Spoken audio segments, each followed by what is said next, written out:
Chers amis, c'est avec regret que nous allons quitter notre invité d'aujourd'hui, Christophe Levallois, dont vous avez pu voir avec moi et entendre combien il est passionnant de l'écouter quand il parle du loup, quand il parle de Salomon, quand il parle de Zachée. Et il a encore bien des choses à nous dire, comme par exemple ce que vous avez envie de nous dire à propos de l'Annonciation. Bonjour Bertrand et bonjour à tous les auditeurs. Effectivement, aujourd'hui, je vais partager avec vous une réflexion sur l'incarnation, la crucifixion et la résurrection en partant d'œuvres artistiques de la Renaissance italienne. Ces réflexions sont nées à l'occasion d'un cours sur la Renaissance donné à mes lycéens de seconde.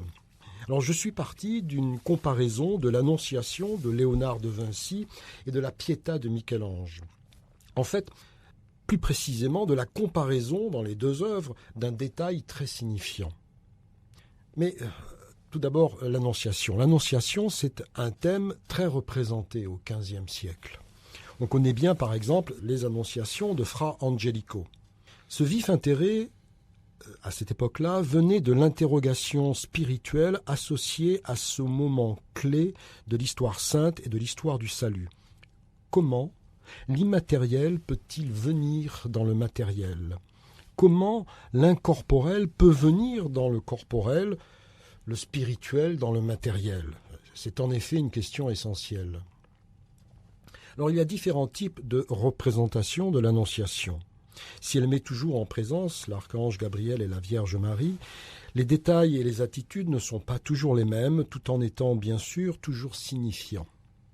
L'une des raisons de ces différences est que l'on distinguait différents moments lors de l'Annonciation. Mais je me suis intéressé avec mes élèves à un détail. La main qui figure aussi bien la salutation que l'acceptation de l'annonce de l'ange. Cet accord est représenté de différentes manières. Ainsi, Fra Angelico le représente par les mains croisées de Marie sur sa poitrine et la légère inclinaison de son corps. Léonard de Vinci, lui, comme d'autres, représente ce consentement par une main ouverte qui montre sa paume. On retrouve ces mêmes éléments dans l'iconographie. Passons maintenant à la Pietà de Michel-Ange. Ce type de représentation, la Pietà, s'est développé à partir du XIVe siècle, mais lui-même hérite d'un thème plus ancien, également présent dans l'iconographie, la déploration qui vient juste après la descente de la croix, une autre représentation iconographique.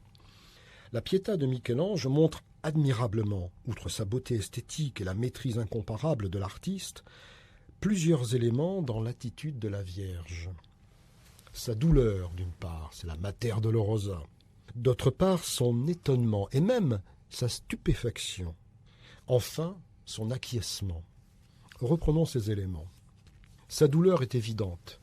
Les textes liturgiques du vendredi et du samedi saint nous la rapportent aussi, entre autres. Il parle à plusieurs reprises de ses pleurs. La stupéfaction est peut-être moins évidente, mais regardez-la bien, cette Pietà de Michel-Ange. Vous verrez son grand étonnement devant ce mystère incompréhensible. Dans les offices orthodoxes, les textes liturgiques de la fin du triote de Carême, on insiste sur ce mystère. Ainsi, dans les stances des matines du samedi saint, il est notamment dit « Tu descends dans le sépulcre sans pourtant quitter le Saint paternel, qui de nous pourrait saisir le mystère étonnant et l'énigme qui dépasse notre entendement ?» En effet, précise aussi le texte, le maître de la vie, celui qui a créé l'univers, est sans vie. Cet étonnement profond saisit aussi les anges, est-il également souligné dans d'autres stances. Son acquiescement, maintenant. Regardez sa main gauche, elle est ouverte, comme pour l'Annonciation, c'est d'ailleurs la même main gauche. Mais ses doigts ne sont plus dirigés vers le haut dans la Pietà de Michel-Ange, mais vers le bas. Marie a accepté l'incarnation, elle accepte la crucifixion et la mort avec l'espérance de la résurrection. On pourrait rajouter qu'elle semble également en attente de cette résurrection. D'ailleurs, les textes liturgiques du samedi saint disent la même chose. « Lève-toi, ô Dieu compatissant, fais-nous sortir du gouffre de l'enfer et ressuscite en nous ressuscitant. On retrouve cette même main ouverte de la Vierge dans l'icône de l'Ascension, avec à nouveau les doigts tournés vers le haut cette fois-ci. La Mère de Dieu est là au centre de la composition, dans la moitié basse de la représentation, tandis que le Christ s'élève dans la partie haute. Il y a une axialité parfaite entre, pourrait-on dire, les réalités de la terre et du ciel qui se rejoignent par la Vierge et son Fils. Elle est aussi parfois également représentée en position dorante, c'est-à-dire priant. Au final, incarnation, crucifixion, ascension, Marie, avec sa main gauche, nous montre ainsi la voie, celle de l'acceptation de ces mystères inconcevables. Car, comme l'a écrit saint Athanase d'Alexandrie, Dieu s'est fait homme pour que l'homme devienne Dieu par le Christ. Et donc, dans cette annonciation, vous découvrez toute l'expérience intérieure. Derrière un épisode humain, oui, nous voyons des figures célestes. Et c'est l'impression que l'on a en vous écoutant.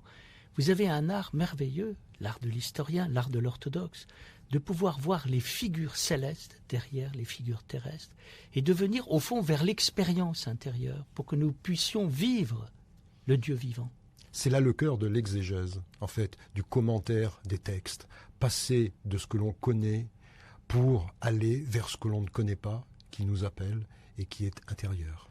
Et que l'on va vivre pour découvrir aussi des choses qui ne sont pas dites. Parce que, je ne sais pas si vous serez d'accord avec moi, je crois que l'Évangile s'écrit plusieurs fois. Il y a l'Évangile qui est écrit, mais il y a l'Évangile aussi qui s'écrit avec nous. Et qui fait qu'il n'est pas complètement fini, puisqu'il va y avoir des choses que nous allons dire et qui n'ont pas été dites pour qu'elles soient dites avec nous. Oui, c'est la fin, c'est la toute fin de l'évangile de Jean qui évoque cela, effectivement. Et on pourrait remplir le monde avec les livres, effectivement, de cette relation, de ces relations avec le Christ. Et là, effectivement, on pourrait dire que c'est un 5e évangile qui est toujours ouvert et qui est toujours en train de s'écrire avec toute l'humanité. Et alors c'est étrange que vous parliez du 5e évangile. Savez-vous qui voulait écrire le 5e évangile? Non. C'était Nietzsche avec Ainsi parlait Zarathustra. Il avait appelé Ainsi parlait Zarathustra le 5e évangile. Et au fond, c'est une chose qu'on retrouve chez Nietzsche, c'est-à-dire que, il voulait quelque part redécouvrir l'homme divin. Moi, je pense qu'il voulait quelque part redécouvrir le Christ. Et en tout cas, sans le savoir, il continue la vie en Christ. C'est-à-dire qu'en écrivant le 5e évangile, il se veut non chrétien et paradoxalement, une fois de plus, il redécouvre des choses qui sont finalement incroyablement chrétiennes. Et humaines. Oui. Merci beaucoup, cher Christophe. J'ai été ravi de vous recevoir. Alors, je remarque que vous avez écrit de nombreux livres. Vous avez écrit ce livre sur le loup. Vous avez écrit également vos expériences de votre cours sur la communication et les médias. Vous avez et l'orthodoxie. Vous avez d'autres livres en préparation? Oui, mais je préfère ne pas en parler. D'accord, très bien. Ils sont en préparation. Et dans les choses que vous avez écrites, j'ai peut-être oublié, vous avez écrit donc ce livre sur communication, médias et orthodoxie. Oui, un livre s'appelle « Prendre soin de l'autre, une vision chrétienne de la communication ». D'accord. Eh bien, écoutez, nous vous lirons avec plaisir et nous espérons pouvoir vous revoir bientôt sur les ondes de Radio Notre-Dame à laquelle vous avez participé. En effet, oui, il y a quelques années. Puisqu'avec Victor Loupon, je crois que vous avez mis en place cette émission Lumière de l'orthodoxie. Lumière de l'orthodoxie. Donc vous revenez aujourd'hui en tant qu'invité, vous qui avez tant invité les autres. Et j'y reviens avec joie. Et vous êtes pour nous une lumière de l'orthodoxie. Merci. Merci beaucoup, cher Christophe.